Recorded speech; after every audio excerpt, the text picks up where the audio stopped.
mama yari atwite, yari afite inda, yaburaga iminsi 5 ngo abyare. Barasa mama wari utwite iyo nda imeze gutyo, bamurasa hano mu rubavu, amasasu 2. Sinari mfite aho nerekera n'uwo musaza wanjye n'uwo murumuna wanjye.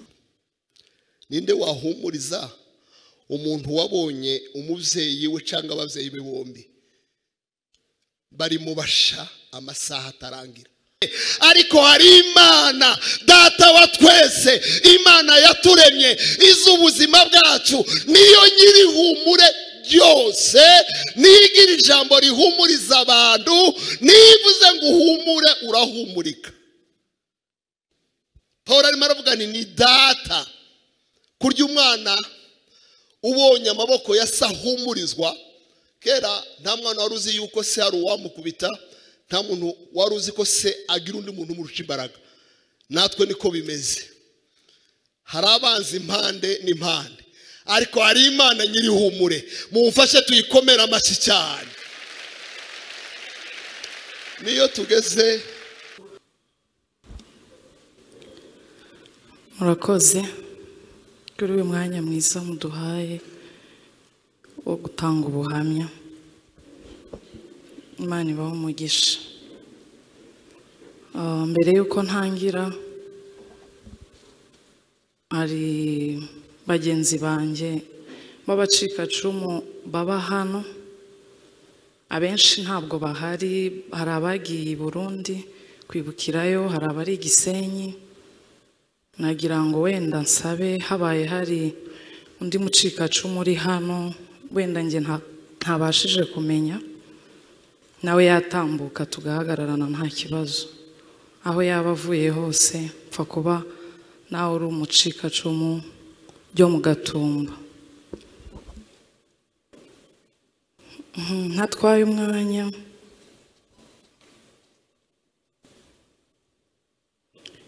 nitwa Birori Chantal. Narokotse mu Gatumba nkuko bakomeje kubivuga. Nari ndiyo, nari umwana w'imyaka 9. Ishira 10, ariko 10 yari itaruzura neza. Nari mfite imyaka 9. Muze twegerane hano ntacyo bitwaye.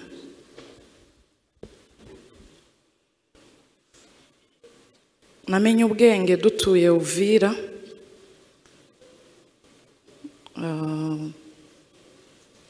Nari mutoya ariko nari naratangiye kwiga primaire. Natangiye kubona ibintu bihinduka bishingiye nyine kwironda koko.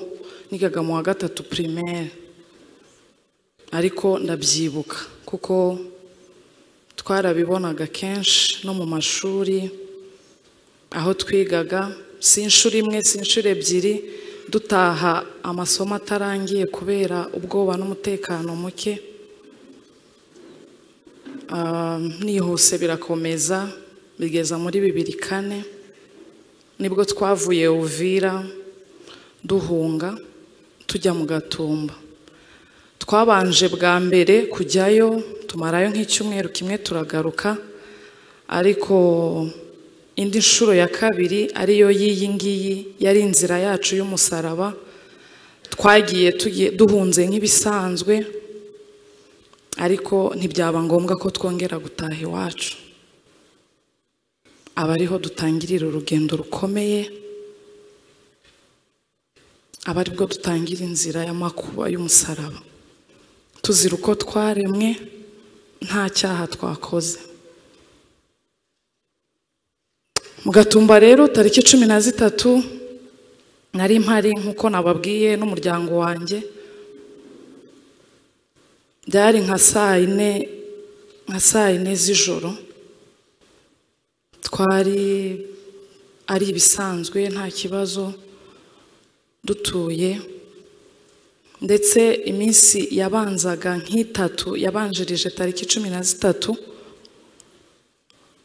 ibintu rwose wabonaga nta kibazo. Twari mu myiteguro, nari mu bana bagombaga kujya kubyinira Azarias Ruberwa kuko yagombaga kudusura iriya tariki ya 13. Nanjye nari muri abo bana bagombaga kumubyinira tumwiyegereza, urumva ko twumva ubuzima nta kibazo, tumwiteguye, twumva ari iby'igihe gito cyane tugasubira iwacu aho twari dutuye nk'ibisanzwe. Ariko siko byaje kugenda, hari umugambi munini w'ababisha ndetse bari baturimo, abandi twari duturanye wari wateguwe. Mu Gatumba rero ni mu gihugu cy'u Burundi, aho twari dutuye zari inkambi ebyiri. Twari dutuye abanyamurenge, twari twaratujwe mu mashitingi y'icyatsi. Abandi b'abarundi bitaga abatahutse bari batuye mu mashitingi y'umweru. Twe twari dutuye gutya turebana nabo. Hanyuma aho twari dutuye ntabwo ari ahantu hari hegereye amazu cyane, ni ahantu hari hazengurutswe n'ikintu cy'urufunzo runini kandi rurerure cyane, hatariho amazu menshi, ahubwo inyuma y'ayo mashitingi yacu y'icyatsi hari ibiraro by'inka. Noneho tukihagera batubwira ko tutagomba kwikanga amasasu, ngo kubera ko hano mu gihugu cy'u Burundi biramenyerewe ko abantu iyo baje kwiba inka bararasa, ni ibisanzwe ntimuzagire ikibazo. Ababitubwiraga ni abitwaga ko bari baturinze. Rero iryo joro umunsi twaterewemo saa 4 nababwiye ko aribwo byatangiye, habanje kurasa baturuka hirya muri urwo rufunzo nababwiye, inyuma y'ayo mashitingi y'umweru y'abarundi batahutse bavuye ngo za Tanzania. Barabanza bararasa, basa nk'abateguza ngo barebe ko hari umuntu ushobora kubasubiza, ariko ntibyakunze, ntitwabonye uwasubiza ngo atwishyurire. Hacamo umwanya mutoya, bumvishe nta muntu bashubije, bagenda baza gahoro gahoro. Turyamye hari bamwe bari bakicicaye, hari nka korari nibwo yari kiva mu nama, korari y'urubyiruko, abenshi bamwe na bamwe bari bakicicaye rwose. Twumva rero ko ibintu byakomeye, ari uko dutangiye kumva umuntu atatse ngo barandashe. Twebwe twumvaga ko ari ibintu bigisanzwe, ari babandi baje kwiba inka. Muri ako kanya ko guhumbya no guhumura, umunsi mububa watugezeho, abantu barapfa, turaho tudafite aho duhungira. Amazu twari turimo saya amazu asanzwe, yari amashitingi igereranywa n'ishashi. Ntaho guhungira twari dufite, kandi dortoir twabagamo zabaga ari ikintu kimeze gutya gusa, bakagenda umuryango wari umwe, bakagenda basa nk'ababagabanyiriza udushambre murimo nk'imiryango nka 10. Ntaho guhungira twari dufite, nta bundi butabazi twari dufite hafi aho ngaho. Baratangiye bararashe, abatatse baratatse, umuborogo uracura mwinshi, ariko ngo bigeraho ngaho birongera kandi biratuza. Dusa nkaho twese twapfuye. N'umwana w'uruhinja ntabwo yariraga, n'umwana mutoya ntabwo yariraga. Byari byakomeye, twumva nyine twese byarangiye. Kandi ni koko ababisha bashakaga ko buri munyamurenge wese uri aho agomba kuhasiga ubuzima. Bararasa, njyewe nari ndyamanye na mama na papa. Murumva ukuntu izo nzu zari zimeze, nta chambre y'abana cyangwa y'iki, twabaga turi aho hamwe turyamanye aho. Mama yari atwite, yari afite inda, yaburaga iminsi 5 ngo abyare. Uwo mwana yavutse ari mu bitaro, ari kuvurwa tariki 19, akuriwe cyane. Icyo gihe muri ako kanya baba bateye grenade, bayitera papa, bayitera n'umwana wacu wari ucutse mutoya, yari afite imyaka 4 w'umuhungu, bayimutera ku itako. itako ryose rirajanjagurika, amafragmenti agenda yinjira mu maguru ya papa. Barasa mama wari utwite iyo nda imeze gutyo, bamurasa hano mu rubavu, amasasu 2.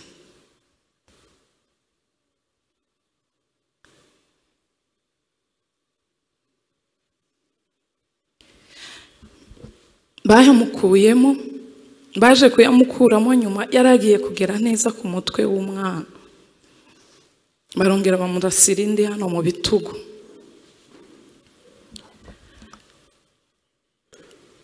Twese twabonaga byarangiye byanze, tudafite uwadutabara, tudafite aho twahungira.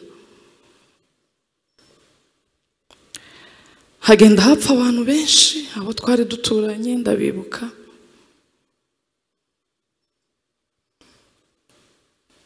Bagenda basiga ubuzima. Amasaha aricuma, murumva uko mama yari ameze, uko papa yari ameze, bafite n'inkomeri, niko iri gusakuza ngo ushaka amazi. Mama nawe ameze nk'umuntu waguye muri koma, ntacyo twari dufite cyo gukora, kubera ko nta bapfira gushira. Igihe kiragira amasasu asa nk'abashiranye,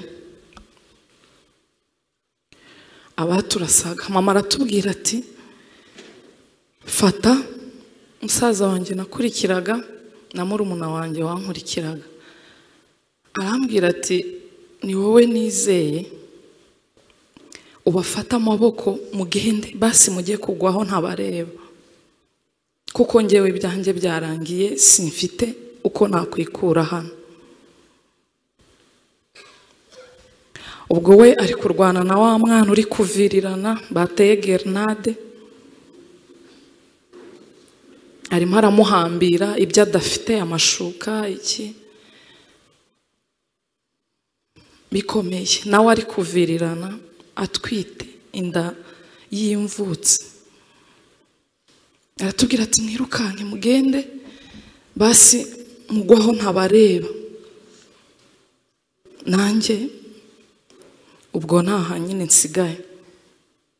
Icyo gihe nahise mbafata turi batatu, tugiye guca ishitingi inyuma, kuko twebwe twari turi inyuma ku gikuta, twumva hose barahazengurutse. Abaduteye aho ngaho bavugaga indimi zitandukanye, kandi ni amashyaka tuzi twamenye, kuko ntibabihishe, barabigaragaje. Harimo FNL y'u Burundi yari yobowe na Agathon Rwasa, harimo Mai Mai ariyo n'ubundi twaje mu gihugu cy'u Burundi duhunga, harimo na FDLR. Rero abo bantu bose bavugaga indimi zitandukanye pe, twumva bari kuvugira n'ubundi nyuma yacu, tubona ntaho turi busohokere. Bavugaga Igifaransa, bakavuga Ikirundi, bakavuga Igiswahili, bavuga Ilingala, bavuga ibintu byose. Ndetse ngewe ubwanjye nza kumva harimo umukobwa wari waraje nawe atuye hirya gutya y'iwacu, hirya ku ishitingi ya nyuma, twari dutuye ku murongo wa mbere twebwe. Ngewe ngo bagenzi banjye nabo baramwibuka, yarasukaga, yavugaga Ilingala gusa, wamuvugishaga Igiswahili ntakivuge. Twaje kumenya ko ari umwe mu nterahamwe zari zitwihishemo waje kuneka, kuko twamwumvisha avuga, arimo aravuga ngo hano ni kwa kanaka mujyemo, hano ni kanaka mugende mu mwice, uyu ni kanaka, kuko twese yari amaze kutumenya. Bagenda ayobora abandi. Tubona rero inyuma ntaho turi busohokere, turavuga tugende duce ku muryango, nta kundi, aho tugwa naho. Twajya gusohoka amasasu akatubana urufaye, abandi baturutse hirya baje gutanga ubutabazi, kuko abambera amasasu yasaga nk'ayabashiranye. Hanyuma tugeze ku muryango, dutuma umuhungu umwe wabanzaga imbere habanza ku muryango ngo naturebere, witwa Boss. agiye kurunguruka gutya arabyiboneye n'amaso yanjye, baramukurura baramuhotora.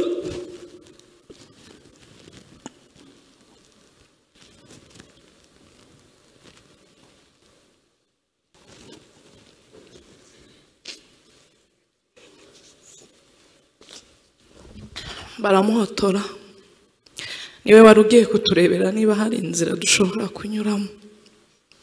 Bahise bahotora ijosi mbireba, agwa aho ngaho. Uwamuhotoye amaze kurenga nibwo twasohotse nyine turiruka, kuko nta mutima twari tugifite, nta n'ayandi mahitamo twari tugifite. Twaravugaga tuti tugende aho tugwa naho. Gusa icyo twakoze twubahirije rya sezerano mama yatubwiye, tuti mufatane amaboko uko muri batatu byibura, nimurokoka murokokane, nimupfa nta kundi. Nako nta n'uwari ufite ibyiringiro byo kurokoka, kuko twabonaga byose byarangiye. Ndasohoka, nkigera ku muryango nahise mpura n'intumbi ya shangazi witwa Nyamajana, ndayisimbuka mbireba n'amaso yanjye. Tugenda tuzisimbuka, bagiye basohoka bashaka guhunga, bagahita babicira aho ngaho. Duca inyuma y'amashitingi, tugeze inyuma gatoya tugwa mu kinogo kinini, ko hari ibintu by'ibinogo, ni ahantu bororeraga inka, niho twari twatujwe. Tugwa mu kinogo kinini, ndetse murumuna wanjye asa nk'utsikiyemo nyine aragwa, ngo ahaguruke nyuma baba baramurashe ku kuguru, arataka, ariko ntacyo twari dufite cyo kubikoraho. Turamubwira tuti tugende. Turakomeza tugenda mu ishyambiyo, uko tubona nk'umwe yiruka natwe tugakomeza tukirukanka tujya muri iryo shyamba.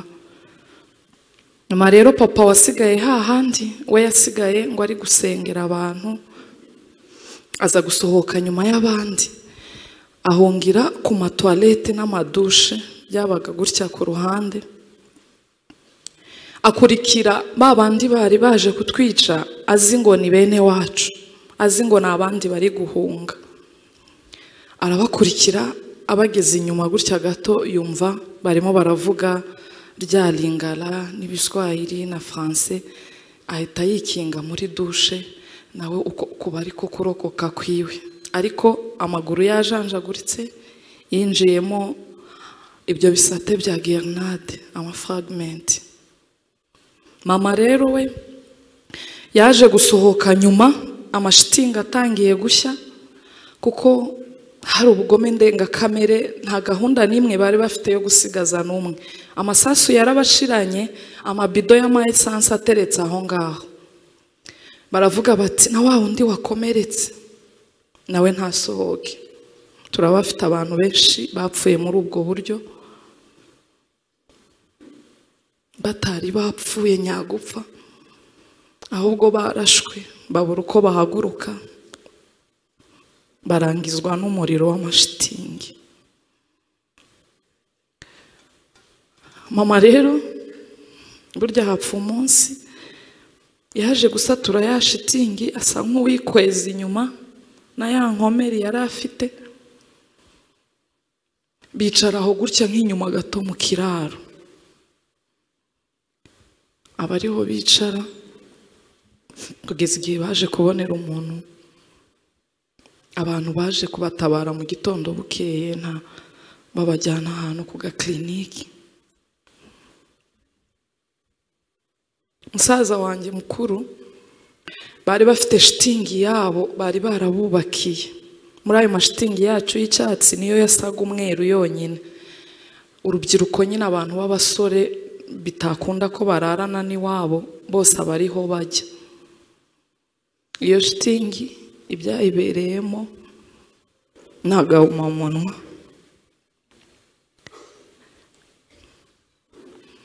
Abari barimo cyane ko bari bazi ko ari abasore. Barabishe benshi, abandi barakomereka. Musaza wanjye cyamurokoye yaryamye mu maraso yabo, aba ariyo yirorose, binjira bakagira ngo nawe yapfuye. N'ubu ishati yakuye aho ngaho n'isaha turacyayibitse, iracyuzuye, iracyariho ibizinga by'amaraso. Twaranayifuze yanze gucya kubera yarayaryamyemo arayirorosa neza, nawe aba intumbi. Gitondo azanzamutse yumva birakunze, nuko nawe yarokotse. Aho rero twebwe twari twahungiye mu ishyamba, hari abandi bantu bagiye bahadusanga nyuma tukababaza amakuru. Harimo umudamu w'umupfakazi twabanaga, ndamwibuka, niwe wahageze mbere. Turamubaza, ese mama na papa baracyariho? Yari afite ihahamuka ryinshi, twumvaga twese isi yashize, abantu bose bashize. Aratubwira ngo bose ntibakiriho, ngo na wa musaza wanyu nawe yapfuye. Mpita mubaza mama wacu twabanaga Uvira, ari we Nyahoza Kasa. Twabanaga mu nzu imwe, dusangira inkono imwe, abana be nibo nari nzi ko ari abavandimwe bacu. Aba ari we mubaza wundi. Arambwira ati Nyahoza Kasa n'abana biwe ntiturabimenya, ariko amakuru numvishe ku wundi muntu bapfuye, bose bashize. Ukuvuga ibo ntibigeze babyuka aho baryamye, bose uko bari baryamye naho bagumye. Undi nari nzi ni Bamdogo Nyamusore. Numva ko sinari mukuru cyane ho kumenya abantu benshi, ariko abo nari mbazi ko bari abafamiliye, nababonaga kenshi mu rugo guhera Uvira.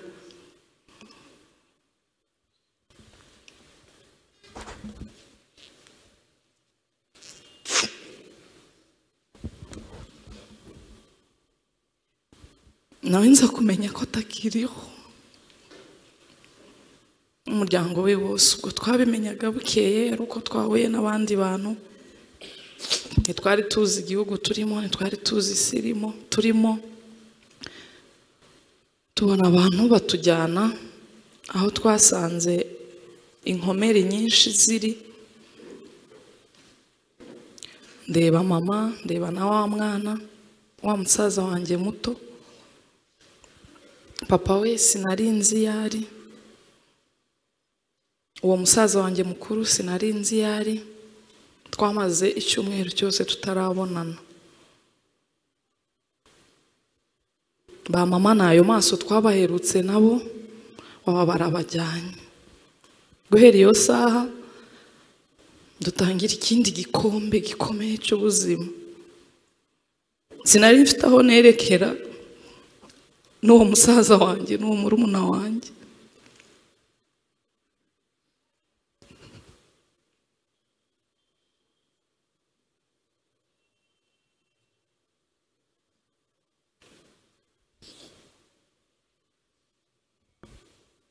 Twasohotse muri iyo kliniki tutazi aho tugiye pe.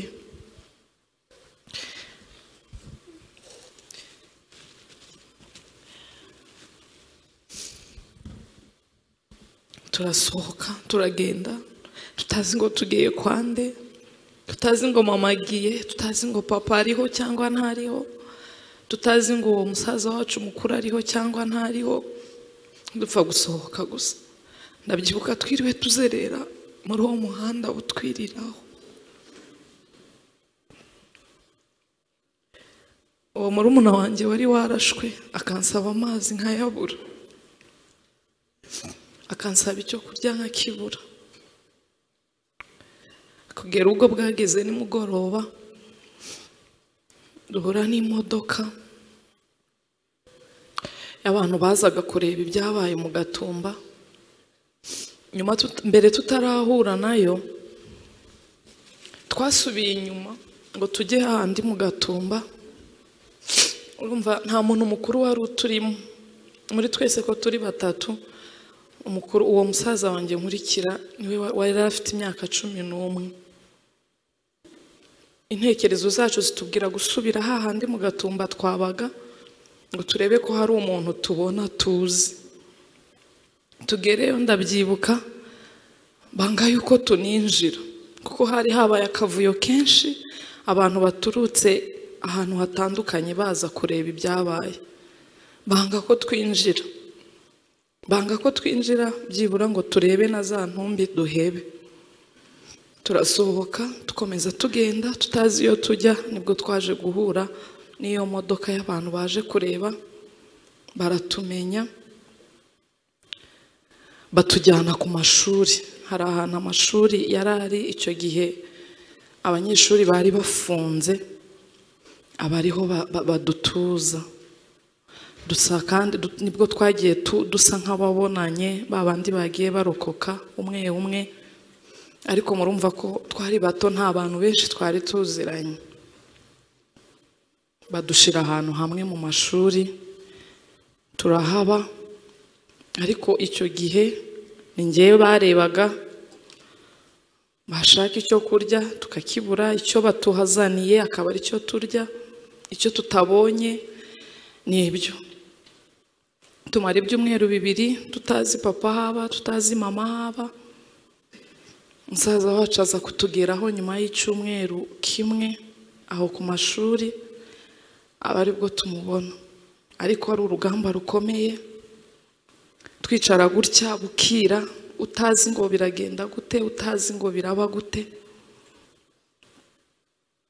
Ruba urugamba rukomeye rw'ubuzima, kugeza igihe mama yaje kuvira mu bitaro. Ubwo yaranabyaye kuko yabyariye mu bitaro, yari mu Kinindo, ariko arwaje wa musaza wacu mutoya nawe ahita abyara. Yagiye kubyarira mu bitaro bya Rwakarede.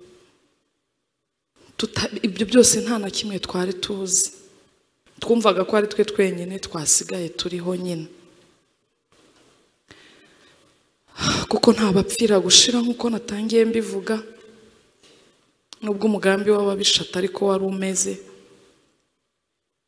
amaherezo tuza kwisanga turiho kugeza na bugingo n'ubu, kubera Imana ikunda abantu bose kandi itagirobanura ku butoni. Twisanga turiho, ariko tubaho mu nzira y'inzitane igoranye y'ubuhunzi, y'ubuzima bubi, ku buryo njyewe byari byaramviriyemo. Narumvaga cyane nkanareba cyane, ariko kuvuga kwanjye kukaba buke. Ikindi nari nzi ko kurya 2 ku munsi ari icyaha.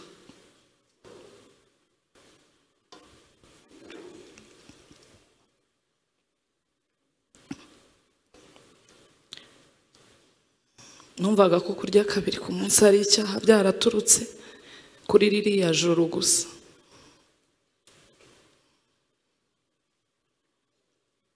Kubera byarashobokaga ko tumara umunsi umwe, iminsi 2, 3 nta kintu tubonye, ariko Imana irabikora. Soza, kubera ko hari izindi gahunda, icyo nasaba mu izina ry'abacikacumu, turasaba ubwoko bwacu kutazahagarika iyi gahunda yo kwibuka. Aho umunyamurenge wese azaba ari, tuzahore twibuka. Nta kindi gishobora gushimisha no kunezeza umucikacumu uretse kubona abangana gutya baje kumufata mu mugongo. Tuzabikomeza. Kindi sinasoza, ndasabye ubutabera bw'amaraso y'inzirakarengane twaterewe mu gihugu kindi, duterwa turi mu maboko ya UN. Kugeza ubu igihugu twavuyemo ntacyo kirabikoraho, igihugu twaterewemo twiciwemo ntacyo kirabikoraho, kandi bamwe mu batwishe barabyivugiye, barabyemera ko ari bo batwishe. turasaba ubutabera, nicyo cyahumuriza imitima yacu. Murakoze, murakabaho.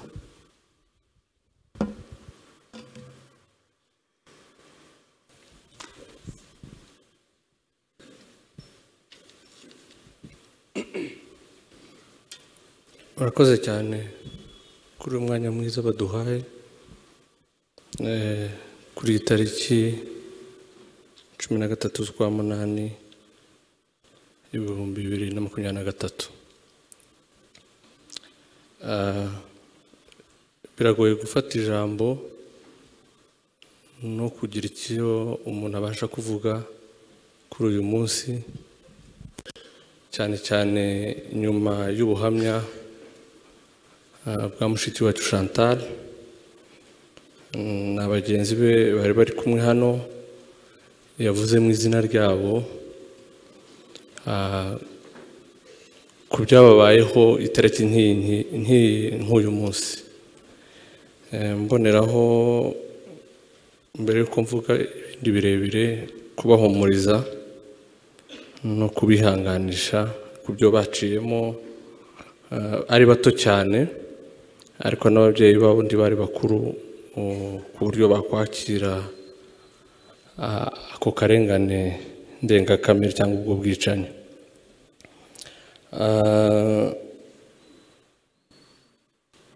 Ndashimira n'ubuyobozi bw'itorero twafatanyije iyi gahunda nk'umuryango kugira ngo twibuke abavandimwe bacu mu buryo butandukanye bari mu nkambi mu Gatumba i Burundi. Imyaka 19 irashize, buri mwaka duhora twibuka abavandimwe bacu. Kuri inshuro ya 19 twabikoreye muri urusengero. Ku bwanjye ntekereza ko ubwo tugeze mu rusengero tugiye kubona ubutabera bw'Imana izakoresha abantu nayo ubwayo kandi izabikora.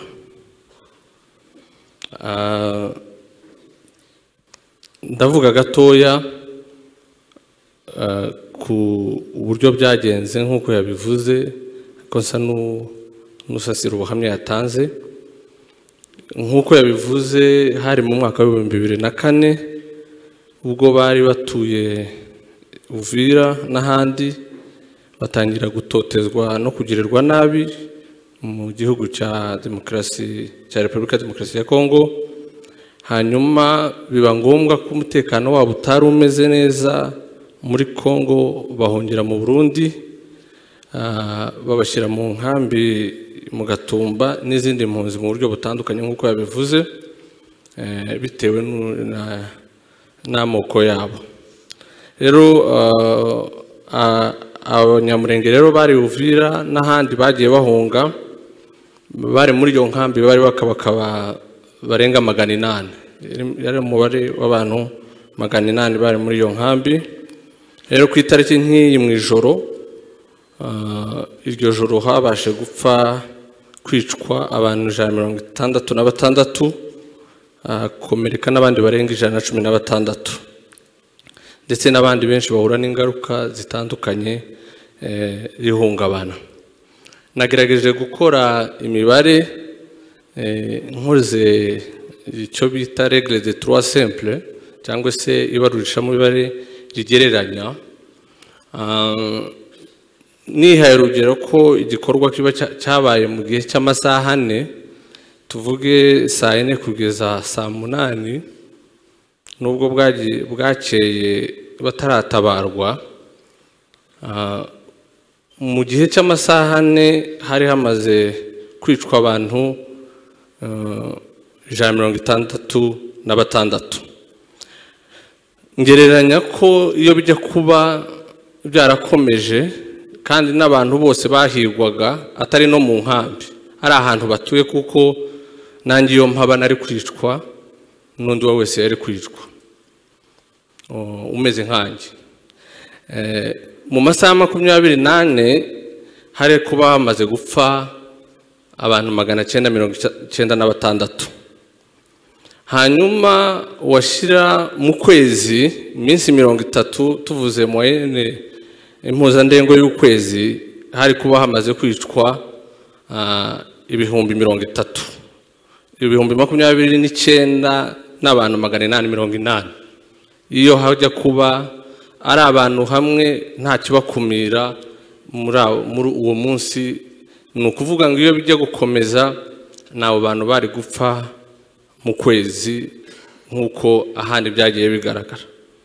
Mu mezi 3 nk'uko jenoside yakorewe abatutsi yabaye hano mu Rwanda, nawe iyo bajya kuba ari ahantu hamwe cyangwa se iyo nkambi ijya kubamo abantu bose, hari kuba hapfuye ibihumbi 90. Ni ibihumbi 89 n'abantu 640. Rero umubare sicyo cyari kibazo, yenda sicyo kibazo cyuko hapfuye bakibiranije. Intego yari ihari niyo mbi, kandi ababikoze batanabihagaritse. Ugize igiteranyo cy'abandi bapfuye nyuma yabo ni benshi cyane. Umuntu yasubira inyuma akavuga ati se kubera iki aba bavandimwe twebwe bahunze batotejwe kuva Uvira kugera hano byagenze bite? Biterwa n'iki? Baba babigiramo uruhare? Ariko ndavuga ku mateka makeya ko mu gihe cy'ubukoroni babanje kwamburwa uburenganzira bwo kugira igihugu biturutse ku masheferi cyangwa se uko bari batuye, bakabambura, ndavuga basugokuruza, uko bari batuye babambura ubutware babuha andi moko, ibo basigara bitwa kaho atari abanyagihugu. Kugeza ubwo mu 1920 ku itariki 8 mu kwezi kwa 11 habaye icyo cyemezo cya Minisitiri w'Ububiligi wafashe icyo cyemezo cyo ko izo sheferi tuzamburwa. Mu 1933 itegeko rirasohoka koko biremezwa, abantu batangira kwitwa abanyamahanga. Byaje kuzamuka bigera no muri za Murere n'izindi ntambara zakurikiyeho. Bamwe muri aha mu Nduta mwabayemo kandi mwahuye n'ingaruka zabyo ntabivugaho birebire. Nganisha ku musozo kugira ngo ntavuga birebire. Uyu munsi nkuko mushiki wanjye yabivuze, Chantal yavuze ko bifuza ubutabera. Kuva icyo gihe kugeza uyu munsi n'inshuro ya 19 nta raporo y'ubutabera cyangwa igikorwa kigaragaza ko aba bantu uburyo bishwe, kandi birazwi. Ari inzego za leta y'u Burundi, ari no mu karere, ari no muri ONU nk'aho ihagarariye urwego mpuzamahanga. Rero gupfobya cyangwa kubangamira ubutabera nabwo ni ukubangamira uburenganzira bwa kiremwamuntu. Ndasoza rero mvuga nti kuko turi mu rusengero, ndavuga amagambo 3 y'irangamimerere y'Imana, ndavuga n'andi bigiye gusa byajyanaga mu muco wacu uko twabayeho cyangwa se uko basugukuruza babayeho. Imana igira uburanga bwayo, indangamuntu cyangwa se uburangamana bwayo 3. Imana ni nyakuri, Imana ni Imana itabera, ni Imana y'imbabazi. Uko niko Imana iteye. Igira imbabazi nyinshi, God of mercy. Ni Imana y'inyakuri, God of truth. And ni Imana y'ubutabera cyangwa itarenganya, it's a God of justice. Ibyo nabyo basogokuruza niko bari bameze. Simvuga none twebwe, ndavuga basogokuruza. Mu muco twabayemo, abasogokuruza ntago bemeraga ko abantu barengana. Ntago bemeraga ko mu muryango urubanza ruba rukabamo ikinyoma.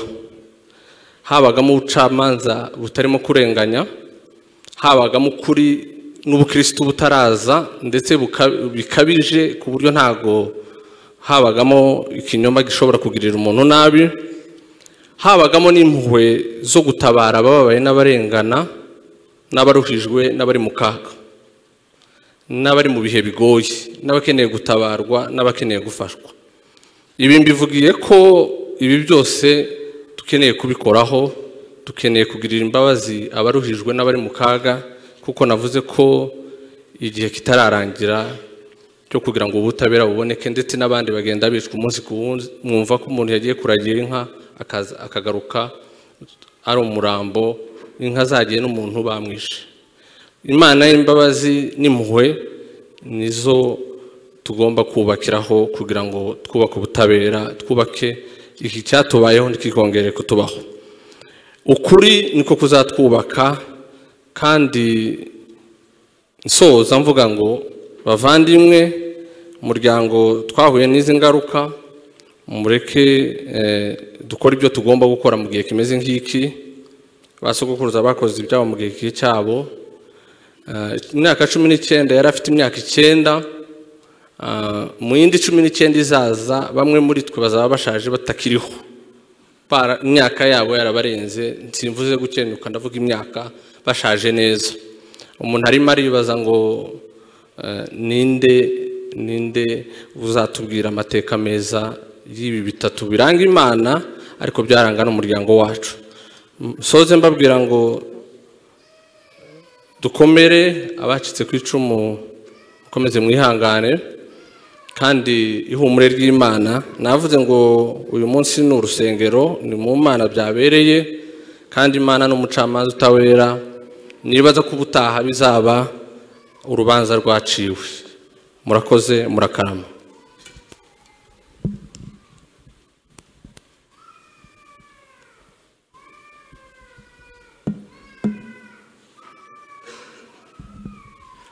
Barakoze abantu bose bavuye, Chantal bavuye gutanga ubuhamya, ndetse n'umuyobozi w'umuryango Jules. Imana ibaho umugisha. Nkuko yarabivuze, mu by'ukuri aba bana bari bahagaze aha n'abari bahari, ariko namwe mwese natwe twese aho twari turi, iyo nkuru tuyumva twese yabaye inkuru y'incamugongo. Ariko ikintu narebye nicaye hariya nditegereza, nuko muri aba bana bose bari baraha, harimo abo nabonye birumvikana barakuze, babubaka ingo zabo, ubu ngubu barimo barabona ababakomokaho. Icyo nacyo ni ikintu twashimira Imana.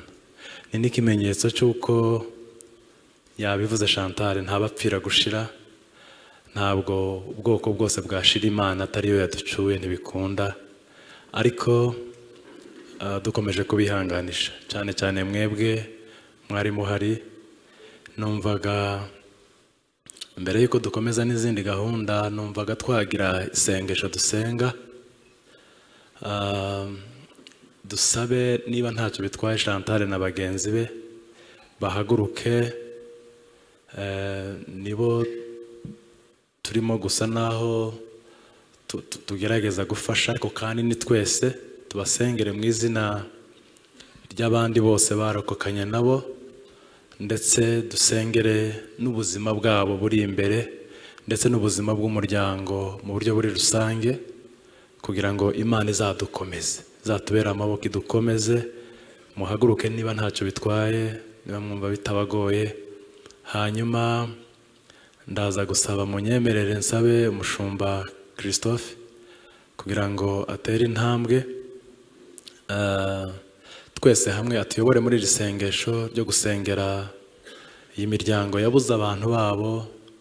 Nanjye ubivuga, hari abanjye nabuze, nubwo baba atari abo twari duhuje amaraso, ariko n'uwundi wese waba yarababuze ari uwo mu bwoko bwacu, nanjye bihita binkoraho. Ariko no mu buryo bw'amaraso hari abo nabuze. Rero nsabe umushumba aza atuyobore muri iri sengesho, dusengere imiryango yaba barokotse, ndetse dusengere n'ubwoko muri rusange, kugira ngo Imana izaduhe izaduhe ubuzima n'umunezero no kunezererwa muri iyi si yaremye nk'uko abandi bose babinezererwa. Ni byiza kuko ntitwiremye, ntabwo twishyizeho, n'Imana yadushizeho, igomba rero kudutuza tunezerewe tumeze neza. Turaguhimbaje Mana y'imbaraga,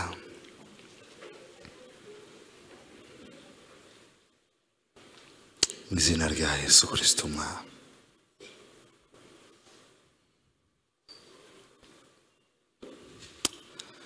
Imyaka 19 hari abibuka ababo, kuri bamwe ni myinshi, n'abavutse icyo gihe barakuze, ariko ku babibayemo ni nk'aho ari aka kanya birimo biraba.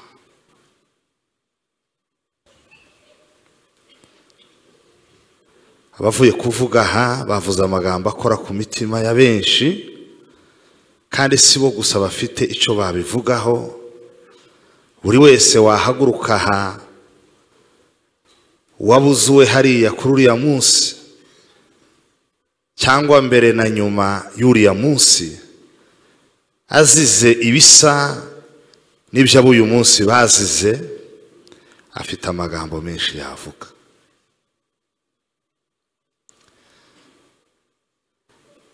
Ariko ayo magambo ntacyo yahindura, cyane ko muri iyi myaka 19 yavuzwe ntabwo ari make. Requests zatanzwe mu mahanga ntabwo ari nkeya. Mana y'inganji, Mana yo kuri Kirumba, Imana yagaragaye mu bihe bitandukanye ikatwiyereka ikaturengera, turakwinginze ngo nyakubahwa Imana, mu nzu yitiriwe izina ryawe niho tugusabiye kuturenganura.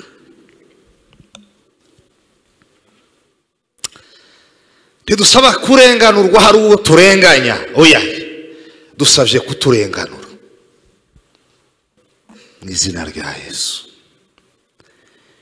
Ibihe byatwunamiye, inkota yatwunamye hejuru, icumu rikanga gushingwa ngo ritandukane n'amaraso rishirwe mu mfuruka, kandi rigahora ryonka amaraso yacu. Mana,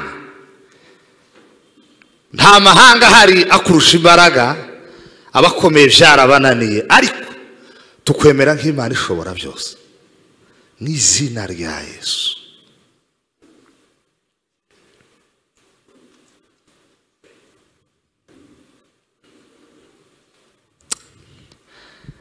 Hari abarokotse bahagarariye abandi barokotse hirya no hino, bari muri Amerika, bari Australia, bari Burayi, bari mu bindi bihugu bya Afrika, bari hirya no hino ku isi. Mana, ni wowe ugira imbaraga zazigera mu mutima w'umuntu, zikomora igikomere, kandi imbaraga zawe zikicara mu gihanga cy'umuntu wagiye, umuntu akibagirwa akabaho, akishakamo imbaraga zo kubaho no kuberaho uwagiye. Imbaraga zisumba byose twemera kandi twizera, duhamagaye aha turi mu nzu yitiriwe izina ryayo, zigira icyo zikora. Ibirenze ibyo navugisha akanwa kanje, n'ibirenze ubwenge bwanje, n'abandi bari aha bose ubifite nk'Imana kandi ubiduhera ubu, mu izina rya Yesu, amen. Gereza iby'Imana idukorera, mbega ukuntu yitwitaho cyane, mbega ukuntu izerekana, ni gahunda yayo duzima, tuyishime tukiriho. Tujye dutekereza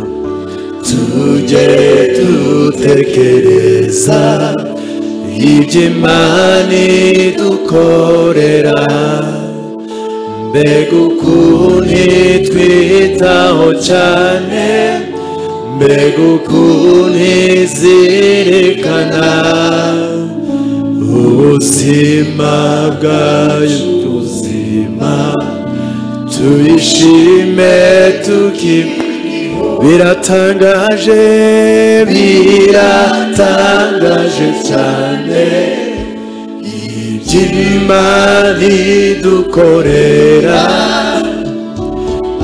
ariko ikibabaje ntitujya tubyitaho cyane nyamara Imana ni nziza ntiwema kuturengera biratangaje cyane iby'Imana idukorera birakwiye dushime birakwiye dushime iyo Mana itwitaho nta kindi tubeshejeho nubwo buni tugirira nta kindi tubeshejeho nubwo buni tugirira nta kindi kitubeshejeho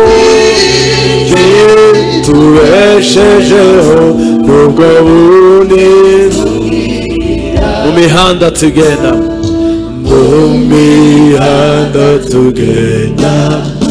urupfu turagendana tekereza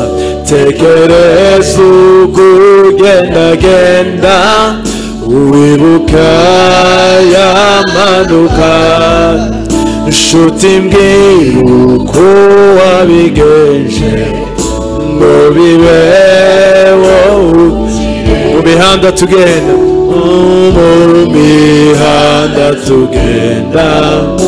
urupfu turagendana tekereza ukugendagenda wibuke n'ibyo bihe bikomeye yamanuka nshuti mbwira uko wabigenje ngo bibe wowe biratangaje cyane iby'Imana idukorera ariko ikibabaje ntitujya tubyitaho cyane nyamara Imana ni nziza ntiwema kuturengera nyamara Imana ni nziza ntiwema kuturengera murakoze cyane abaririmbyi Imana ibahe umugisha hari gahunda dusanzwe dufite ahangaha muri iki cyumweru turi mu bihe byo gusenga tumazemo iminsi n'ubundi birakomeje ejo mu buryo bw'umwihariko tuzaba turi kumwe na Antoine Rutayisire niwe uzaba arimo atwigisha ahangaha ni ibihe byo gusenga nyine kandi gusenga habamo gusengera ibintu bitandukanye ku banyetorero ndetse n'abatari abanyetorero gusenga ntawe ubihejwe rwose ni karibu kugira ngo tubane reka munyemere dukomere Imana amashyi twongere dukomere Imana amashyi cyane reka dusome ijambo ry'Imana ntabwo nongera kwakira abantu twabakiriye abakozi b'Imana batandukanye twabanye n'abayobozi bacu mu miryango ndetse hari n'abadukurikira bari hanze twongeye kubakira mu ijambo ry'Imana dusome Yesaya 40 muhanuzi Yesaya igice cya 40 mbanze saba abantu ntiyagira abantu bahagarara hanze niko bimeze abantu bose batari mu materaniro bashoboye kujya hanze bajya bahita banakomeza niyo utaratibu turimo dukoreramo none Yesaya 40 umurongo wa mbere haravuga ngo nimuhumurize abantu banje mubahumurize, niko Imana yanyu ivuga. Dukomeze dusoma ijambo ry'Imana nanone mu buhanuzi bwa Habakuki igice cya mbere, ndava ku murongo wa mbere ngere ku murongo wa 4. Habakuki umuhanuzi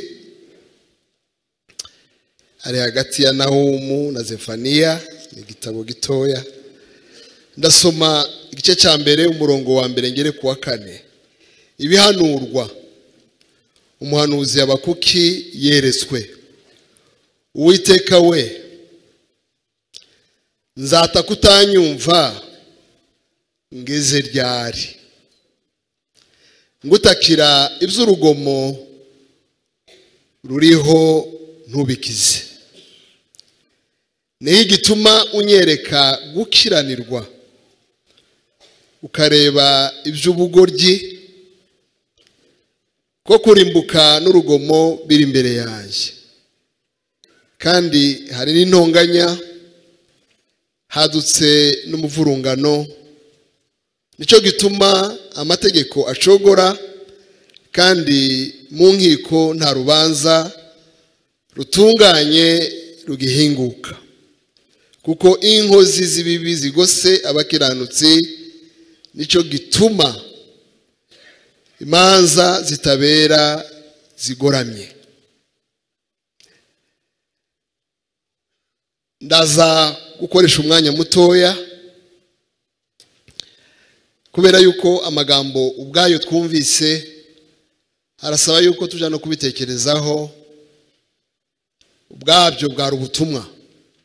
Umuntu wese wumvishe ubuhamya bwavuzwe afite ubutumwa bw'icumweru, afite n'umukoro. Ariko tuganire gatoya kuko ni ibintu birimo biba mu bihe byacu tugomba no gutekerezaho. Niba hari ikintu kigoye ni ikibwirizwa cyo kwibuka. Ubundi ndabisobanura neza nifashishije urugero rw'umuntu twaganire ku wa 5 uri mu majyaruguru ya Amerika.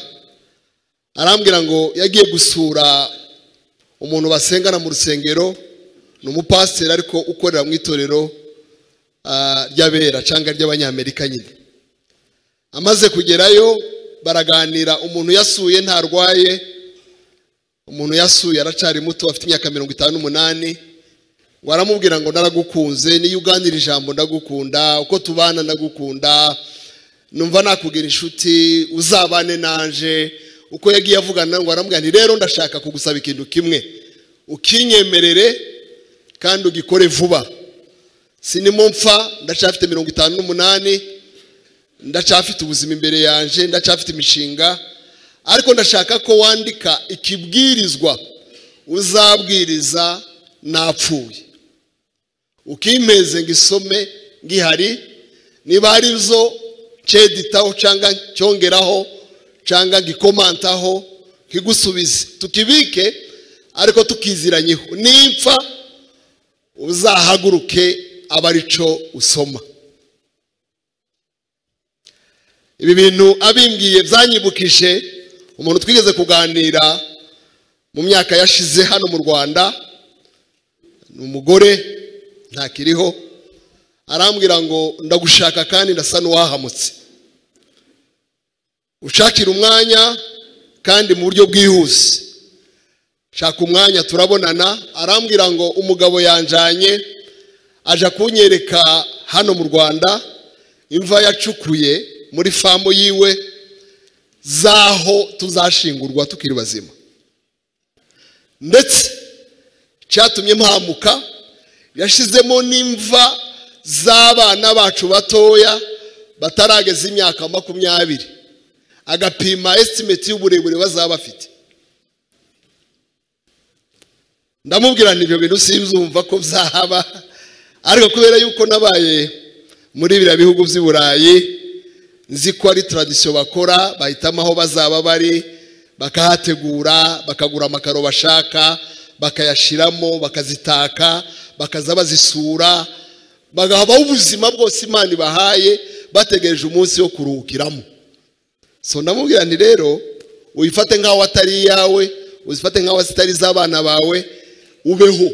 Nukomeza kubitekerezaho uragira ikibazo, kandi ntacu kibikozeho. Yabishoyemo amafaranga menshi kandi mugomba kubana nazo nyine. Arambwira ndi ferme singishaka kuyigeramo nguko uko yambwiye. Mpamvu mbivuze niki? Nuko bitoroshe namba kubwiriza ikibwirizwa cyo kwibuka umuntu canga wo gusezera umuntu wagiye. Ubundi ico kibwirizwa c'umuntu utakiriho acyandika ubwe mu buzima bwiwe. Ubuzima bw'umuntu bujya bwandika ikibwirizwa zabwirizwa cyangwa kizabwirizwa abandi atakiriho, kandi icyo kibwirizwa nicyo kiririyo. Si ukumenya kubivuga, si ukumenya kubitondekanya, si komantere za Bibiliya, si ugusubiramo ibyanditswe neza, ahubwo n'ubuzima umuntu yabayeho nibwo twagombaga kuba tuvuga none. Mpamvu mbivuze niyi, nuko uyu mwanya batubwiye uko abantu bishwe, ariko ikibwirizwa gikomeye nuko abantu babayeho n'ibyo bakoze. Kandi gishimishije birahari, iyo ukurikiranye ibyiriya miryango n'abashumba n'abandi, bamwe bari bazi yuko bizarangira muri iriya nkambi, gusa ntibari bazi ngo bizagenda gute.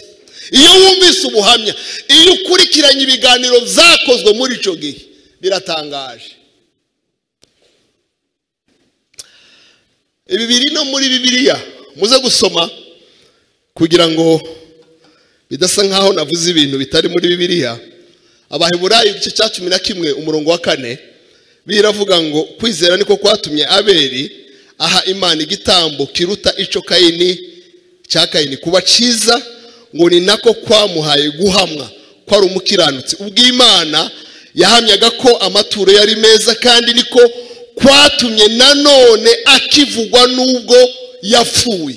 Bishaka kuvuga ngo baracyavuga ikibwirizwa yasize mu buzima bwiwe. Bivuga ngo ubuzima bwe bwanditswe sermon. Uyu munsi iyo tuvuze Abeli ni sermon y'ubuzima bwiwe. Twavuga iby'abariya abantu, ubuzima bwabo ni sermons.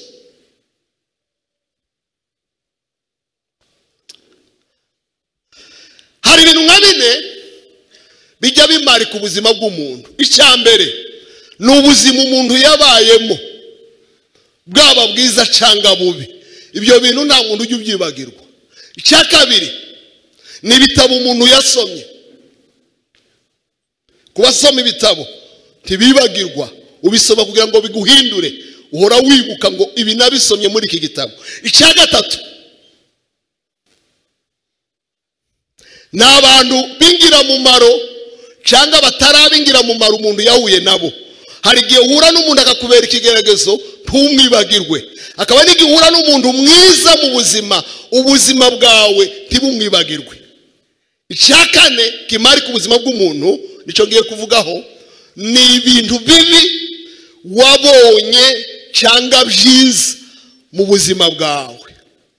Kuvuga ibintu bibi umuntu yabonye mu buzima bwanje, nibutse Gatumba. Ntabwo ndi umuhamya wahabaye muri iriya joro, ariko mu masaa 9 za nijoro muri iriya joro nibwo Marehemu Kigabo yamamagaye, ngira ngo Dr. Jarabyibuka, hari abantu nka 5 dusa nkaho dukoza akanama kikubagaho ukavuga ngo ibintu uko byabaye biragenda gute. Iyo nama yemeza ko n'ubundi nari kugenda niyo batampitamo ngo ngende, kuko nari nabuzemo imiryango myinshi njyana na Marehemu Gadi, benshi baramuzi. kuva hano kugeza i Bujumbura rwabaye nk'urugendo rw'umwaka, kuko buri kanya twaratelefonaga abantu bahagaze aho abantu baye batokombera basha bakagushiramo icyo gihe ngira ngo nta WhatsApp yari iro ngo twohereza amashusho ariko amajwi, ugahamagara umuntu akakubwira ngo ibyo uhaye wumva n'induru, ibyo uhaye wumva n'inkongi, ibyo uhaye wumva n'abantu n'imibiri yabo ihaye turagurika. Mu masaha 4 n'iminota nka 50 twari tugeze i Bujumbura. Navuze ngo hari ibintu bimari ku buzima utibagirwa. Tugeze i Bujumbura muri iriya nkambi twasanze shitingi zose zikirimo zisha, abantu bacu bose bakirimo basha, kandi hagoswe nyine n'izo ngabo bababwiye. Imagine kumara amasaha 5 uhagaze imbere y'icyari inkambi ya mwene so wanyu cyangwa so wanyu cyangwa wo muvukana neza biologique, bakubwira ngo ngaba nibo barimo batokombera basha. Ntiwo byibagirwa. Rero iyo tubwiriza mu bihe nk'ibi hari ibintu abantu batangiye kwibaza ngo se ubundi abakristo bagomba kwibuka. Nico kibazo mpereyeho, kuko benshi barakubwira ngo biriya kuba byarabaye mufite ibyiringiro mukore gahunda mukore ubuzima, ariko cyanditswe maze kubabwira cyavuze ngo Abeli aracibukwa nanone. Niba cibukwa no kuvuga ngo memoriale ya Abeli iracyakomeje. Iteka iyo tuvuze Abeli, iyo tuvuze Aburahamu turabibuka, nabo ndi bakiroga barapfuye. Ariko ugiye mu isezerano rya kera 37 mu gitabo cy'Itangiriro umurongo wa 35 bavuga amakuru ya Yakobo amaze kumubikira umwana we Yosefu. Baraza bamubwira ngo Yosefu yarapfuye, bazana ikanzu baravuga ngo ni bayishiraho amaraso, baravuga ngo nta maraso ye. Bamaze kumubikira biravuga ngo ararira yanga guhozwa, aravuga ngo nzarinda ngera mumva kirira. Mu yandi magambo nzarinda ngera mumva kibuka. Iyo umuntu akirira biravuga ngo ubundi Bibiliya y'Icyongereza aravuga ngo I will mourn him until my death. Zamunamira kugeza apfuye. So kwibuka nibyo.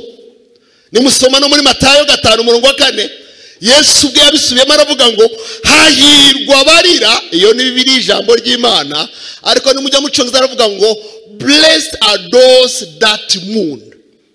Mourning, not crying, not weeping. Mourning.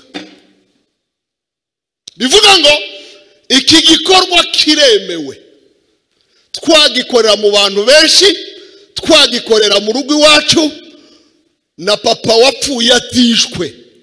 Iyi tariki igeze ubuzima bwanjye bujya buhinduka. By the way, wowe mwibagirwa gute? Uziko ndaza kubivugaho ubundi uko bitinda nibwo umwibuka. Dore ikiza kimukwibutsa nuko ugira ibirori, nuko ugira akantu gatoya ukavuga ngo iyi achievement papa yagombaga kuyicelebra. Iyo tugana n'abantu barokotse mu Rwanda muri genocide, arakubwira ngo haba graduation kibuka umuryango, haba ibirori kibuka umuryango, nategura ubukwe kibuka umuryango. Nta kintu na kimwe kitanyibutsa abaje.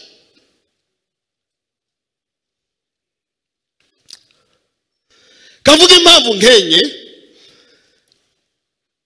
zituma tugomba kwibuka hanyuma dusenge. Iya mbere nuguha icyubahiro abacu twakundaga. We pay tribute of respect for our loved one.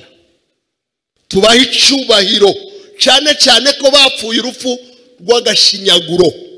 Iyo rero twibuka abakristo, ntitwibuka ngo tujye guhora, ntitwibuka ngo dukore nk'ibyo bakoze, ariko tuba twibutse tuvuga ngo tubahe icyubahiro nibura twibuke yuko bari ababyeyi bacu, twibuke yuko bagomba kubaho decent life, twibuke yuko mu miryango yacu hari ibyo bakoze. Mu yandi magambo, ubuzima bwacu bwa buri munsi byanze bikunze buri letinga n'ubwabo, ko nta cyiza tutari dusangiye, nta kibi kitubaho utibuka yuko n'ubundi cyari kuba cyatugezeho twese. Bivuga ngo iyo wibuka uba ukomeza kuvuga ngo nibura hari icyo Imana yakoze bakabaho, hanyuma ibyabaye bakagenda muri buriya buryo. Njyewe ndabaha icyubahiro, bambuwe icyubahiro, ariko njyewe ndabaha icyubahiro. Iyo ni impamvu ya mbere, sintinda. Iya kabiri ni guhumuriza abasizwe, imiryango yasizwe. Ibi ijambo twasomye, ariko na Paulo yabigarutse mu Bakorinto cye cya mbere mu murongo wa 4, kubera yuko Imana izi yuko dukeneye ihumure.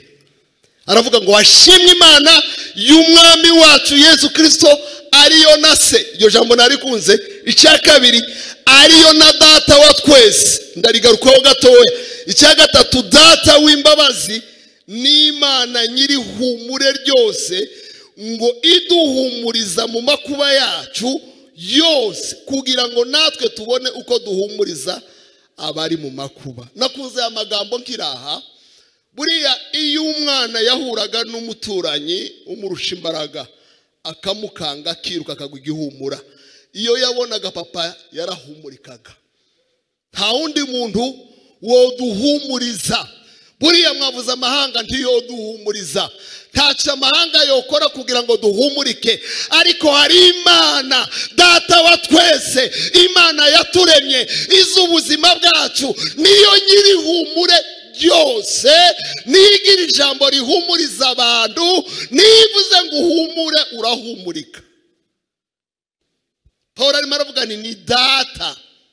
Kurya umwana ubonye amaboko ya se ahumurizwa, kera nta mwana wari uzi yuko se hari uwamukubita, nta muntu wari uzi ko se agira undi muntu umurusha imbaraga. Natwe niko bimeze, hari abanzi impande n'impande, ariko hari Imana nyiri humure. Mumfashe tuyikomera amashyi cyane.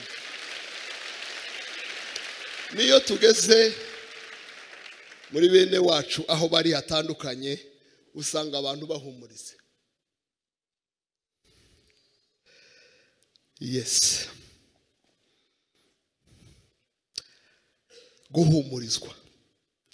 Ninde wahumuriza umuntu wabonye umubyeyi we cyangwa ababyeyi be bombi bari mu basha amasaha atarangira? Ninde? Nibutse ubuzima bwa Yobu. Yobu yahuye n'ibyago bidasanzwe, reka mbivuge mu magambo nk'atanu. Icya mbere ni umunsi bivuga ngo hari ubwoko bukomeye bitwa ngo ni Abasheba, bateye amapfizi yiwe yahingaga n'indogobe, barabyica byose n'abungeri bazo, hasigara umuntu wo kuza kuvuga amakuru. Icyo ni icyago cya mbere yabonye ku munsi umwe. Icya kabiri, akiri aho ngaho bamubwira ayo makuru, ngo haza umuriro w'Imana uva mu ijuru, utwika intama ze zose n'abagaragu be bose, hasigara gusa umutanga amakuru. Icya gatatu, haza Abakarudayo. Abakarudayo ubundi ni abantu b'i Babuloni, baratera nabo ngo bafata ingamiya zose uko zakabaye, nazo bashyira hasi, hasigara gusa umuntu uza kumubwira amakuru. Icya kane, haza inkubi y'umuyaga, ngo isanga abana be b'abahungu n'abakobwa bari mu nzu ya mukuru wabo. Umuyaga utuma izibagwaho uko bakabaye bose. Nabo izo ni inkuru zine zamujeho mu munsi umwe. Ashishimura imyenda. Cyakurikiye cya gatanu, abura n'umubiri wiwe wose uko wakabaye. Haza inshuti ziwe eshatu, Elifazi, Biludadi na Zofari. Bibiliya irambwira birambwira ngo bageze iwiwe, nimo navuga ngo Imana yihumure niyo yonyine yohumuriza bene wacu yonyine. Bageze imbere yiwe, Bibiliya irambwira ngo baricara bamara iminsi 7 nta muntu uravuga ijambo na rimwe, babura aho bahera. Hari igihe umuntu akomereka ahura n'ibyago ukajya umutinya. Benshi mu bantu bacu baba ari abo mu Rwanda bazize jenoside, baba ari abantu bacu nanone bazize uko basariya mu Gatumba n'abarimo bapfa none. Iyo wicaranye nawe ujya ubura amagambo uvuga, uricara ukaba bush be, kubera yuko ni nkaho yaturutswe impande zose. Ariko hari Imana yihumure, hari Imana igihumuriza. Reka dukomere Imana yacu amashyi, niyo nyiri humure ryose. At the end of the day, y'igitabo cha Yobu, Yobu yahuye n'ihumure ry'Imana. Iravuga ngo Yobu arashumbushwa.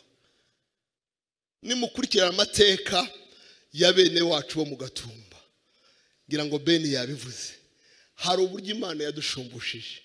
Nibura dukomera Imana kuri ico kintu. Hari ibintu ugeraho, hari abantu usura ukareba ukavuga ni Imana uzi gushumbusha koko.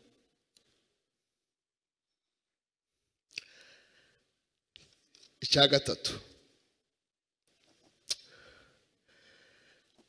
kwibuka ni uburyo bw'ubuvugizi bugamije guhagarika ibikorwa z'urugomo n'ubwicanyi byakozwe. Buriya muzabirebe mu Rwanda, niba hari igihe kibi abantu benshi banga amahoro, banga ni igihe cyo kwibuka. Muzumva ibintu bajya bakora, muzarebe za tract bandika, kubera yuko haba haje ubuvugizi buhagarika bya bikorwa byo bakibayemo, bagitekereza, bakigamba ngo ntibabirangije, noneho byazamukwa bivuga ibyo bakoze, babireba ari ibikorwa by'ubunyamaswa, bakagira ipfunwe, bagashaka uburyo boburizamo ibikorwa byo kwibuka. Kubera iki? Kubera yuko ni ikimwaro, it is a shame to them. Ni ikimwaro, bihora bibibutsa ngo ibi nimwe mwabikoze. Iyo rero bivuzwe inconfortable, umwanzi ntashaka kubyumva. Ariko mu gihe nk'iki ni ubuvugizi buba bukorwa, ni n'amateka bahaye yandikwa. Si ukubwira abantu bacu ngo aba barabishe, ni ukubabwira ngo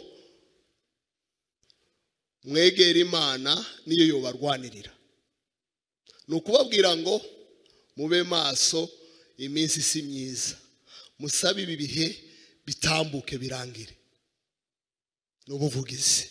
Ushaka kubyumva akaba hari icyo yabikoraho, arabyumva. Ni igihe cy'ubuvugizi. Cyakane, ku bakristo naryo jambo rikomeye nshaka gusorezaho hafi aho, ni igihe cy'imyitozo yo kwibuka ko ubuzima ari bugufi. Ikindi cy'abantu batajya bamenya nuko twibuka bagiye, ariko nditwibuke ko natwe turimo tugenda, wenda kubw'amahirwe tutazize ibyo bazize, ariko byanze bikunze ni umuhanda twese tuzanyuramo.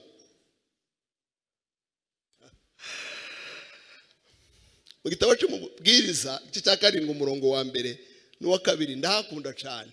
Hajya havuga ngo umunsi wo gupfusha cyangwa umunsi wo gupfaho ngo uruta umunsi wo kuvukaho. Kikongera kavuga ku murongo wa 2 ngo kujya mu rugo rurimo icunamo, house of mourning mu Cyongereza, King James, ngo nibyo byiza kuruta mu rugo rurimo ibirori. Kubera iki? Kuko iyo tugeze kuri uyu munsi dukunze gutinda kubagiye, ntidutinde yuko natwe turimo tugenda. For some reason, for some causes, one day. Yani magambo nk'abakristo tugomba kujya twicara tukavuga ngo ese wenda si none ariko n'ejo cyangwa n'ubutaha tuza abagiye ntituza ababakurikiye ntituza abari inyuma yabo. Bamwe mu bishe bari ntibamaze ukwezi batarabakurikira. Nibyo Dawidi arimo ahunga Sawuli Inayoti y'Irama. Yonatani aramukurikira inshuti ye, batangira kuganira ibibazo yahuye nabyo. Aramubwira ngo Yonatani we arimo aramwenda inkura y'Uwiteka uhoraho, hasigaye intambwe imwe ngapfa. Yarimo amubwira ngo hagati yanje n'urupfu hari intambwe. Igihe twaje kwibuka tujye twibuka yuko hagati yacu natwe n'urupfu hari intambwe. Ntawuzi ukwiresha. Intambwe kuri wowe ubu munsi, intambwe kuri wowe ubu mwaka, intambwe kuri wowe imyaka 10 cyangwa 50. Ariko twese umunsi umwe tuzagenda. Kandi nabishanye yambwira abantu umuntu ukora ubusa n'uwica umuntu, kuko kuramwerekezaho nawe ugiye kugenda. Bari abantu buriya bose mwokurikira amateka yabo. Njya mbikurikirana cyane wenda nko mu Rwanda, kuko hari documentation yoroshe kubona. Usanga abantu benshi muri abo ngabo bicanye, bamwe bariyahuye, abandi barageze hano bakica abana babo bagafungwa bazira. No kuvuga ngo tibamenye yuko amadetaye bakoze menshi kuko nta wababonye ngo barege, ariko nyuma by'abindi barimo byanze kwihishira birabajyana ubwabo cyangwa bijyana babo. Kubera iki? Kubera yuko twese hasigaye intambwe imwe. Twese hasigaye intambwe imwe. Mu yandi magambo twitwararike cyane. Iyi ni inkuru ibwira buri muntu wese ngo nuzajya wumva hari uwagiye ujye umenya yuko agusize intambwe. Nunavuga uvuga uziga. Yo bati umuntu wabyawe n'umugore ngo arama igihe gito cuzuyemo imibabaro. Hari ibintu bine tutajya dushaka kwibuka. Icambere ntitujya dushaka kwibuka yuko turimo dusaza. Kandi cyane cyane muri iki gihe bazanye ngo ubundi buryo bari mu kuza bakabura ngo aramavuta wisiga ngo iminkanyari kagenda. Ngo abantu barimo gukora ngo imvi zikagenda, ngo abantu barimo gukora ngo uruhara rukarangira. Barakuraho urwo hanze ariko uruhara rw'imbere ruracariho. Barakuraho iminkanyari yo hanze ariko indani ntibayikuraho. Mu yandi magambo kurasaza. Niba ntakikwishe, niba ndambanuka kuragenda. Biravuga ngo iminsi yacu ni 70, twagira agatege kaba 80, ariko twese nuko bimeze. Na Metusela wagize 969 umunsi warageze arasinzira. Iyo ni reality tudashaka kumva ko turasaza. Iya kabiri ko izo tubiba arizo tuzasarura. Buriya bariya bagizi ba nabi batangiye gusarura izo babize. Mujye mubareka bavuge cyane, bigambe batukana bakora ibintu nka biriya. Hari umunsi bazajya babaza ngo vuga aya magambo ni wayavuze, kuko ibyo umuntu abiba nibyo asarura. Ni umuntu aramamaye kuvuga abantu, gutuka abantu, gusenya, negationisme cyane.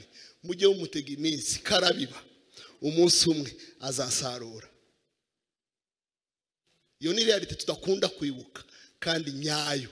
Cya gatatu ko hari umunsi tuzapfa, nari maze kukivuga hafi cyangwa kera. Icya kane ko nyuma yo gupfa haza urubanza. Kandi urwo rubanza hari urwo nyuma yo gupfa ariko hari n'urwo muri ubu buzima. Subize bavandimwe Jules na mushiki wacu wavuze n'abandi benshi barimo babivuga. Justice muri iyi domaine yotinda, ariko bijye bigera ahantu ikaba. Timunabitindeho cyane, mwobishyiramo imbaraga bikihuta, ariko hari uburyo Imana izibigenza ibintu bigahinduka. Umuntu bakamubaza ibyo yakoze. Tibivuga ngo mureke kugira icyo mubikoraho. Fine, mukore icyo mugomba gukora. ariko igihe cy'Imana kirahari. Habakuki twasomye yagize ikintu kidasanzwe, yabajije ikibazo nk'icyo cy'ubutabera. Aravuga ngo Mana we, bizageza ryari tuvuga akarengane dutaka? Ageranda aravuga ngo no mu ngiko nta kikivayo. Bivuga ngo yarimo avuga amagambo aremereye yo mu bwoko bwabo. Ndashaka kuvuga mu madetayi. Kubera iki? Urebye amateka ya Isirayeli, wobihera kuri Aburahamu. Imana yahaye igihugu, Imana ikamubwira ngo ninjye ngabo yawe igikingira, nzabana nawe. Imana ikamubwira igihugu azabamo. Imana imuha amasezerano y'urubyaro, imuheza amasezerano y'igihugu. Byari byiza. Iyo wumvise amasezerano abantu bafite ni byiza, ariko iyo ubonye akarengane bafite no mu masezerano biratangaje. Igitangaje ni iki? Aburahamu arasaza atayabonye, Isaka arasaza atayabonye, Yakobo arasaza atarayabonye, gukomeza ku bana babo kugeza igihe haje Mose nyuma y'imyaka myinshi 400. Mose aje bagira ngo ibintu birarangiye, birabaye, bagiye guhabwa igihugu noneho c'amahoro. Ariko Imana yamibazereza mu butayu imyaka 40, bafusha abantu bose bahagurukanye, hasigara abantu 2 gusa, Yoshua na Kalebu, n'abavukiye mu butayu. Simbivuga cyane. Haza ingoma z'abana umuntu atabara, haza ingoma z'abacamanza umuntu atabara. Izo ngoma zose z'abami n'abacamanza bagira intambara zirenze izabagaho bakiri hakurya.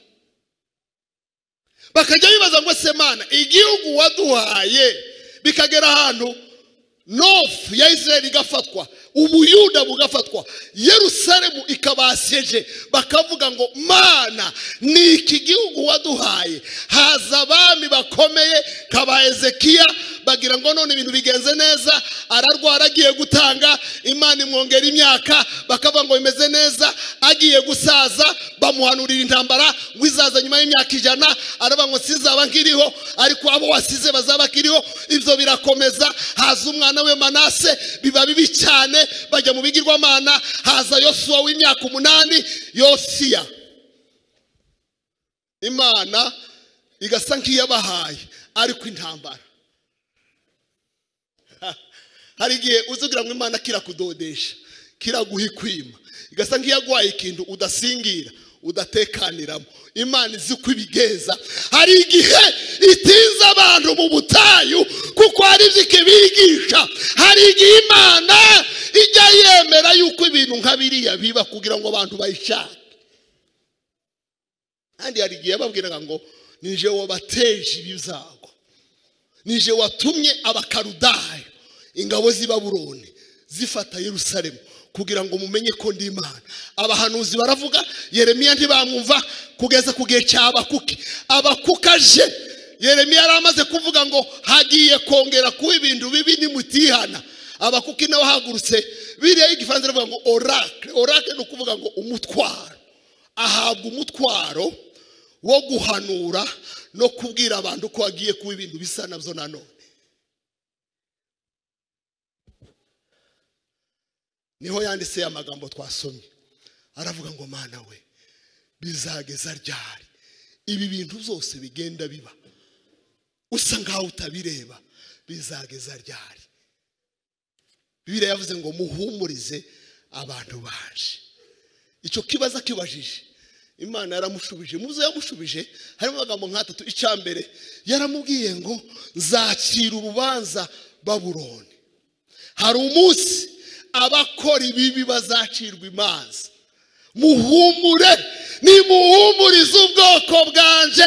Hari umunsi, ariko nimuzajya mwumva imanza zabo, mujye mutekereza no ku manza zacu, kuko mu buzima bw'umwuka tujya tureba iby'abandi cyane, tujya tureba n'ibyacu. Hari igihe umuntu yumva uwundi akumva ari buriya yageze ahantu aramubwira ngo umukiranutsi azabeshwaho no kwizera. Ninde muri twebwe ukiranuka? Imana yoshaka umukiranutsi muri twebwe hari uwo yabona? Uretse amaraso ya Yesu, uretse imbabazi za Yesu, muri twebwe hari uwakira uwundi urubanza. reka dukomere Imana amashyi kubw'amaraso ya Yesu. Arimo aramubwira ngo Kristo yaraje, niwe gukiranuka kwanyu, nimujya muri Kristo hari ububyutse, ubuzima buzahinduka, umukiranutsi wanjye azabeshwaho no kwizera. No muri ibi bihe bikomeye, atari ukwizera ntawobaho, ntawo kubaka, ariko kubera ko twizera Imana yacu niyo kwizerwa. Iyo Imana igiye guhumuriza abantu bahungabanye, izi bikoresha ibintu bitatu. Ndashoje. Icambere, izikoresha ijambo ryayo. Nimuhumurize abantu baje. Ijambo niryo rihumuriza, ritanga ihumure. Icya kabiri, izi bikoresha amaboko yayo. Biravuga ngo guhora n'ukwaje. À moi la rétribution, à moi la justice. Icya gatatu, izibahumurishiriza urukundo rwayo. Abantu bashobora kuba bakuzengurutse batagukunda, kandi bose bavuga ngo ibyo twatangiye gukora ni gute bacororoka, ariko hari Imana idukunda, hari urukundo rw'Imana. Reka dukomere Imana yacu amashyi. Ibyo bintu bitatu, ijambo ry'Imana, amaboko yayo akomeye aruta y'abanzi bacu, n'urukundo yadukunze tudakwiriye, ikaduha umwana wayo w'ikinege kugira ngo umwizera wese atarimbuka, nubwo yapfa muri ubu buzima ntazarimbuka iteka, ahubwo ahabwe ubugingo buhoraho. Dore ikiduhumuriza nuko bene wacu bose bapfuye muri uriya munsi babonye umwanya wo kuganira n'Imana mbere yuko bagenda. Hari abo twaganira akakubwira ngo twari mu gitaramo, undi akubwira ngo twamenye yuko ntawe duhungira. Abagiye twari tuzi ko bagenda bonyine. N'Imana yacu ihumuriza. Nimuhumurize abantu banje, nimwakire ihumure ry'Imana. Imana ibahe umugisha. Muhaguruke dusenge.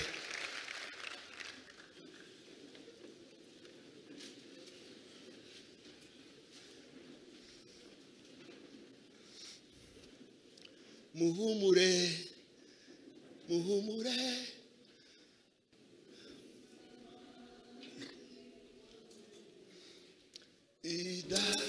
Yes. Samarida yabera, muhumure, muhumure, dufite Imana ikomeye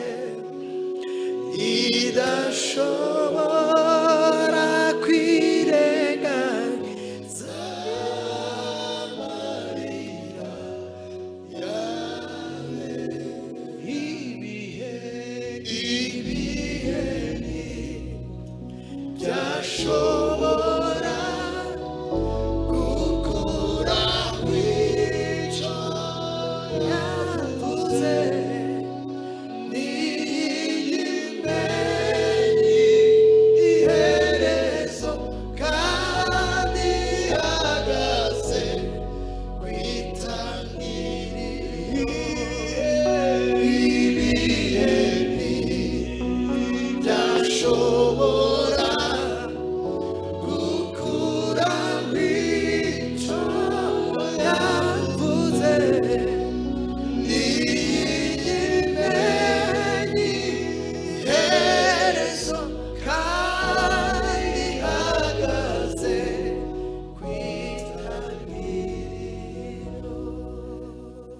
Tuhagaze iri jambo muryumve cyane. Iyo Imana igiye guhumuriza abantu bahungabanye, izibaha inshuti, izibaha inshuti, izibaha imiryango, izibashumbusha. Don't take it as for granted kuba uno munsi turi hano tunibuka na bene wacu. Haraho n'ijambo nk'iri ritovugwa. Hari abo babwira ngo ntimureze abantu 10 kandi bagiye kwirimbi. Ibi bintu ntimukajya mubifata nk'ibisanzwe. Ni bumwe mu buryo Imana ikoresha ihoza abantu. Mushiki wacu yabivuze, kubona abantu nkamwe birabakomeza kubona inshuti zacu mu isi yose Imana igenda iduha, ntitugire twenyine, ntitugipfuye. Mana, tukuzamura ibiganza, turagushimira uburinzi bwawe kuri twebwe, turanagushimira umugambi wawe kubagiye. Twe twaratunguwe, wowe ntiwatunguwe. Ahubwo twagombye kwibaza cyane ngo twebwe abasigaye tubarusha iki? Icya kabiri, dushinzwe iki mu gihe tugihari? Niki twatanze kugira ngo uno munsi dushobore kuba turinzwe? Twebwe niki? Ntaco. Aya mahirwe ni gute tuhaye tuyakoresha twita ku basizwe, duhumuriza abantu, tuvuga ineza, dukora ibikorwa byiza, duca umubano n'abantu badukunda? Niki turimo dukoresha aya mahirwe yo kuba duhumeka, tukigenda, tukiri bazima? Mana, duhe gusobanukirwa impamvu tutisanze hariya cyangwa ahandi bikomeje kuba nka biriya, tukaba uno munsi twe tukiri bazima. Abagenzi bajya mu ijuru, duhe kumenya agaciro k'ubuzima n'uburyo tugomba kubukoresha neza. Duhindura imbuto, tubiba imbuto nziza, kuko ibyo tubiba nibyo tuzasarura. Ijambo rye riravuga ngo Imana nintegurizwa izuru ngo icyo umuntu abiba nicyo asarura. Duhe gutekereza ku mbuto ya none kugira ngo tuzagwize umusaruro mwiza ejo. Wakoze Mwami ko urimo uhumuriza abantu, urimo uvura imitima, urimo uromora ibisebe n'ibindi byose tudashoboye byo kubavuganira no kubaho ubutabera. Urabishoboye, ibyo tudashoboye urabishoboye. Tugukomeye amashyi menshi, tugushimira. Imana ibamugishe. Akoze cyane, Imana ibamugisha. Turimo turagana ku musozo, ariko numva nahamagara Pastor Valerie agatambuka hano imbere. N'uyu munsi turimo kuvuga n'ubundi hari ibibazo biri mu gace imiryango yacu n'ubundi myinshi ituye. Turifuza ko twasenga Imana kugira ngo Imana ikomeze n'ubundi itanga amahoro, kuko nubwo twahuriye ahangaha ariko kandi n'uyu munsi ubwicanyi burakomeje. Dusengere kariya gace kugira ngo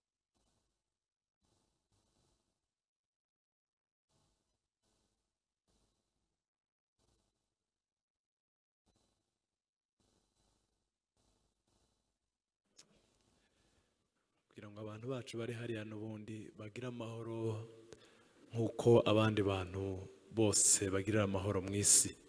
Wasenga hanyuma turaba turimo tugana ku musozo.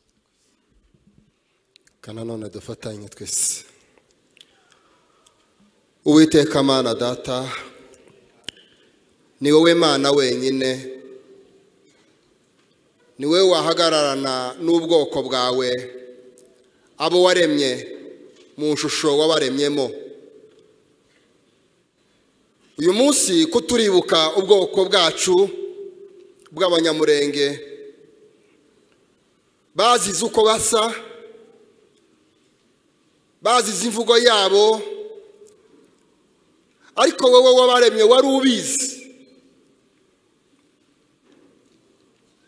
Icyo tugusaba uyu munsi Data wera urigiza neza umwami wacu, nuko n'uyu munsi bigikomeje, ariko ni wowe wenyine wabasha kurengera ubwoko bwawe. Hirya no hino muri iriya misozi y'Umurenge, muri iriya misozi ya Sud Kivu, muri iriya misozi ya Nord Kivu, aho hose ni ku bwoko bwawe buhabuhigwa, bwangazwa, bwicwa, butotezwa. ariko uri Imana, uri umuremyi wacu, uratuzi, nta wundi waturengera, nta wundi waturengera, nta wundi watabara ubwoko bwawe, ni wowe murengezi wacu. Ugendagende hose, kuko aho umwe aricwa, arangazwa, arangwa, avanwa mu bandi, atoranywa mu bandi, ariko Mana umuremyi wa bose, uhuza bose, waremye bose, ubazi bose, ni wowe wenyine ufite urwo rukundo rwo kubahuza nabo bakagira agaciro nk'abandi bantu. Twemerere muri ibi bihe bigoye, muri ibi bihe biruhije, uyu munsi uratwibutsa byinshi. Data, ni wowe dutakiye, kandi ni wowe tweretse amahanga, nta wundi muvugizi dufite, ni wowe wavuga bigakunda, ni wowe wabwira abantu bikemerwa, naho twebwe turi batoya imbere y'abandi bose, ariko turagusaba ngo ubane natwe, ubane n'ubwoko bwawe, ubane n'ubusho bwawe, ubane n'umukumbi wawe, aho bari hatandukanye, mu isi itandukanye, mu mahanga atandukanye, abari hakurya y'amazi magari, abari mu bihugu bitandukanye. Uwiteka Mana, ubatere mu ishaka ryo gukunda akarere no gutekereza akarere, kuko ariko wabaremeyemo, kugira ngo izina ryawe rizongere rihabwe icubahiro muri iriya misozi y'Umurenge. Odanima siselebo de la regerimande. Nta wundi twabwira ibitubabaje, ibyo umwana w'umuntu atakwishoboza, aho umwana w'umuntu atabasha kwituza, ni wowe wenyine ufite uwo mugambi wo kuhageza uwo waremye n'uwo wahatoranyirije, kugira ngo yongere ahabe kandi ahagirire agaciro. Turabigusabye Mana, mu izina rya Kristo Yesu, turizera kuko izina ryawe rifite imbaraga hejuru y'ibyaremwe byose no hejuru y'abaremwe bose. Icubahiro ni kibi cyawe, uhereye none ukageza iteka ryose, ni mu izina rya Yesu Kristo dusenze.